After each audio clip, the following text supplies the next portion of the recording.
इस वीडियो के अंदर हम लोग डिस्कस करने वाले विल्ट वेल्थ का भाई डिटेल रिव्यू करने वाला हूँ। पर्सनली इसके अंदर मैं काफ़ी टाइम से इन्वेस्ट करता रहा हूँ, तो मेरा क्या एक्सपीरियंस रहा है।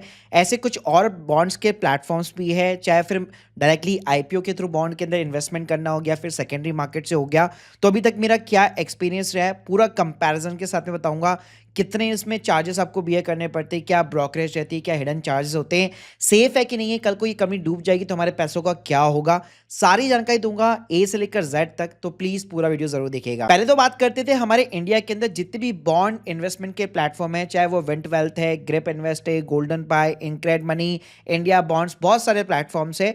पहली बात, सारे के सारे जो है सेबी रजिस्टर्ड प्लेटफॉर्म्स होते हैं, कोई भी ऐसे ही बॉन्ड्स यहाँ पे नहीं बेच सकता इंडिया में। तो जितने भी प्लेटफॉर्म्स होते हैं, अगर आप सभी के बॉटम के अंदर जाओगे ना, तो सभी की जो ब्रोकरिंग कंपनी होती है बेसिकली, जिसको लाइसेंस यहाँ पे मिला हुआ है, उसकी प्रॉपर तरीके से, चाहे विंट वेल्थ है, ग्रिप इन्वेस्ट है, सभी की आपको ना डिटेल्स देखने को मिल जाएगी। अब पहले बात कर लेते हैं, ये सारे मोस्टली जो प्लेटफॉर्म्स होते हैं वो सारे सेकेंडरी मार्केट के जो बॉन्ड्स होते हैं उसमें डील करते हैं। जो आईपीओ के थ्रू बॉन्ड्स आते हैं उसके अंदर डील नहीं करते। अब इसका क्या मतलब है, फॉर एन एग्जांपल, जैसे अगर आप अपने ग्रो के अकाउंट के अंदर लॉगिन करेंगे तो यहाँ पे भी आपको एक बॉन्ड का सेक्शन देखने को मिल जाता है।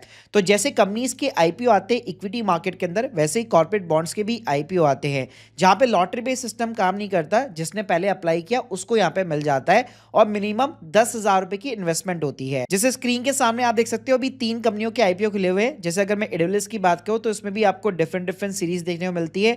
फिर उसका इंटरेस्ट रेट आपको देखने को मिल जाता है यहाँ पे।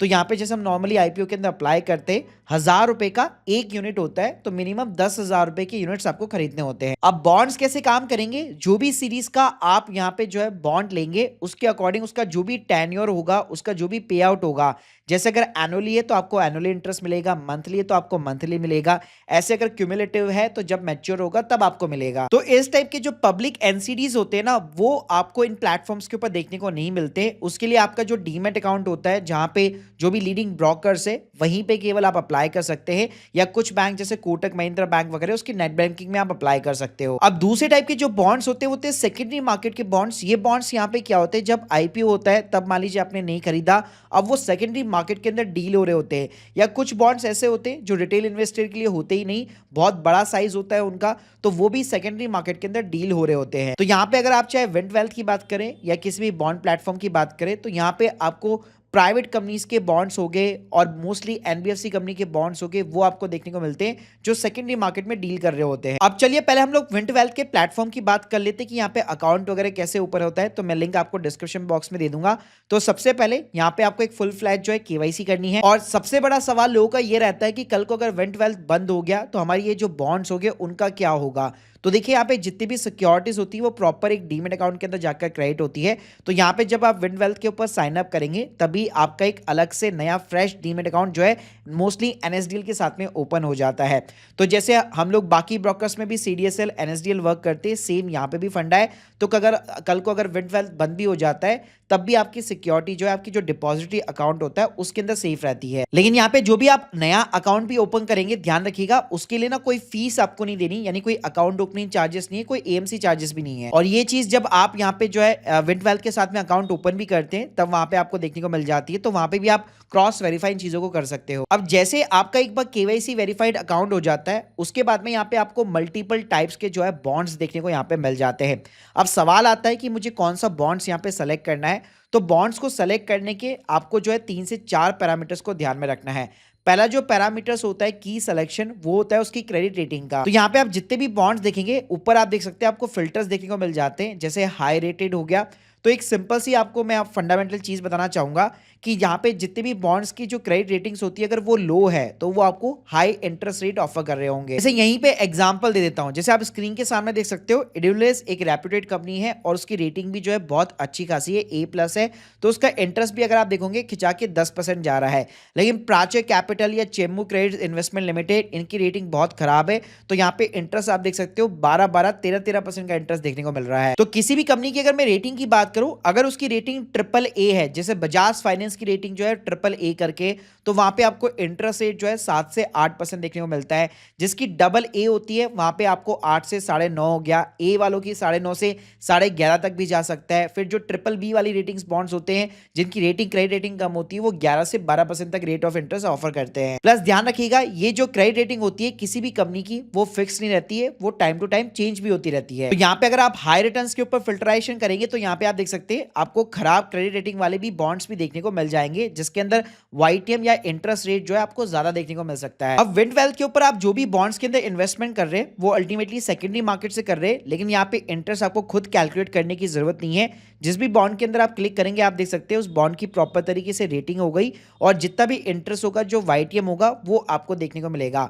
और नीचे की साइड में प्रॉपर आपको ना कैश फ्लो भी देखने को मिलता है कि आज की डेट में अगर आप 5 यूनिट जो है 48,000 रुपए में खरीद रहे हैं तो कितना रिटर्न आपको मिलने वाला है, और किस किस डेट के ऊपर कितना आपको इंटरेस्ट मिलता रहेगा। और इंटरेस्ट का जो पीरियड होता है वो मंथली भी होता है, सेमी एनुअली भी होता है, एनुअली भी होता है, मैच्योरिटी के ऊपर भी होता है बॉन्ड्स के अंदर, तो वो डिपेंड करता है बॉन्ड टू बॉन्ड। दूसरा जो पैरामीटर सबसे काम का आता है वो आता है सिक्योरिटी कवर। तो मोस्टली ना आपको सिक्योर बॉन्ड्स के अंदर ही इन्वेस्ट करना चाहिए। जैसे अगर आप विंड वेल्थ पे किसी भी बॉन्ड की यहाँ पे प्रोफाइल देखेंगे, अगर आप बॉटम की साइड में जाएंगे तो हाइलाइट्स में उसका आपको सिक्योरिटी कवर देखने को मिल जाता है।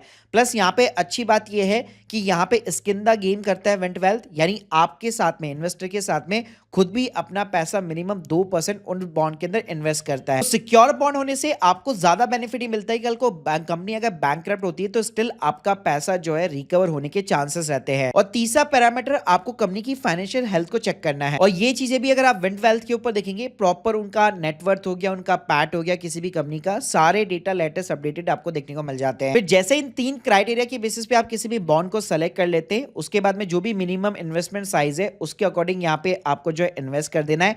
यहाँ पे आप चाहो तो यूपीआई, नेट बैंकिंग किसी भी मोड के थ्रू पेमेंट कर सकते हो। और पेमेंट करने के बाद में जैसे आपके पोर्टफोलियो के अंदर बॉन्ड आता है, एनएसडीएल अकाउंट के अंदर क्रेडिट होता है, उसके बाद में जो भी उसका इंटरेस्ट पीरियड होगा बेसिकली उसके अकॉर्डिंग आपने यहाँ पे जो भी बैंक अकाउंट अपना लिंक करा रखा होगा उसके अंदर जाकर आपका इंटरेस्ट क्रेडिट हो जाता है। और अगर मैं टैक्सेशन की बात करूं तो यहाँ पे जो भी आपको इंटरेस्ट मिलता है वो स्लैब रेट के अकॉर्डिंग यहाँ पे जो है चार्ज किया जाता है, उसके ऊपर आपको इनकम टैक्स पे करना है। साथ में यहाँ पे आपका जितना भी इंटरेस्ट होगा उसके ऊपर 10% टीडीएस भी कटेगा, लेकिन उसको आप आईटीआई के टाइम पे क्लेम कर सकते हो। अब बात करते कि यहाँ पे अगर मैं किसी भी बॉन्ड्स की यहाँ पे बात करूं तो क्या उसके अंदर इन्वेस्ट करना सेफ है कि नहीं है, कि कल को अगर ये कंपनी बंद हो जाती है तो फिर हमारे पैसों का यहाँ पे क्या होगा। तो यहाँ पे मेरे को विंड वेल्थ की एक और अच्छी बात लगती है, अगर आप नीचे की साइड में जाएंगे हर बॉन्ड के ऊपर आपको एक रिस्क का सेक्शन भी यहाँ पे देखने को मिल जाता है कि उस कंपनी के अंदर पर्टिकुलर क्या रिस्क रह सकता है। और ऐसा नहीं है कि पास में यहाँ पे बॉन्ड्स के अंदर कंपनीज ने डिफॉल्ट नहीं किए। अगर एग्जांपल देना चाहूं तो जैसे डीएचएफएल का आपने नाम सुना होगा, जो बिग बाजार कंपनी है उसका आपने नाम सुना होगा, फ्यूचर ग्रुप का,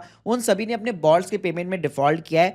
ऐसे अगर मैं प्राइवेट कंपनीज की बात करूं तो जो ब्लू टैक्सी करके दिल्ली में कंपनी थी उसने भी अपनी बॉन्ड्स के अंदर जो पेमेंट्स है उसके अंदर डिफॉल्ट किया है। दूसरा इसके अंदर सबसे बड़ा रिस्क रहता है कि आपके पोर्टफोलियो के अंदर जो भी बॉन्ड्स है उसको अगर मान लीजिए आपको अगर इमरजेंसी के लिए पैसा चाहिए और आपको जल्दी से लिक्विडेट करना है तो वो यहाँ पे पॉसिबल नहीं है। लेकिन विंड वेल्थ की अच्छी बात है कि आपको बायर्स ढूंढने की जरूरत नहीं पड़ती, इसी प्लेटफॉर्म के ऊपर आप सेल आउट भी कर सकते हो। लेकिन ध्यान रखिएगा लिक्विडिटी हमेशा जो है सब्जेक्ट टू बायर्स अवेलेबिलिटी यहाँ पे रहने वाली है, और 95% बॉन्ड जो है with in the 1 working days यहाँ पे सोल्ड आउट हो जाते हैं। लेकिन अगर आप ओपन मार्केट के अंदर किसी भी बॉन्ड को देखेंगे ना तो उसके अंदर ज्यादा लिक्विडिटी नहीं रहती है। तो बॉन्ड्स के अंदर हमेशा उसी पैसे को इन्वेस्ट कीजिएगा जो आप मैच्योरिटी तक होल्ड कर सको। अब देखिए विंड वेल्थ के ऊपर अगर मैं चार्जेस की बात करूं तो किसी भी बॉन्ड को जब आप पिकअप करते हैं तो उसके अंदर इन्वेस्टमेंट का यहाँ पे ब्रेकअप जरूर दिया होता है कि कितना यहाँ पे ब्रोकरेज वगैरह बेसिकली यहाँ पे प्लेटफॉर्म बेसिकली चार्ज कर रहा है, और ये डिपेंड करता है बॉन्ड टू बॉन्ड। और इसमें कई बार ये भी होता है कि same kind of the bond जो है दूसरे प्लेटफॉर्म के ऊपर भी अवेलेबल होता है, लेकिन उसके अंदर जो मिनिमम इन्वेस्टमेंट क्राइटेरिया है या जो भी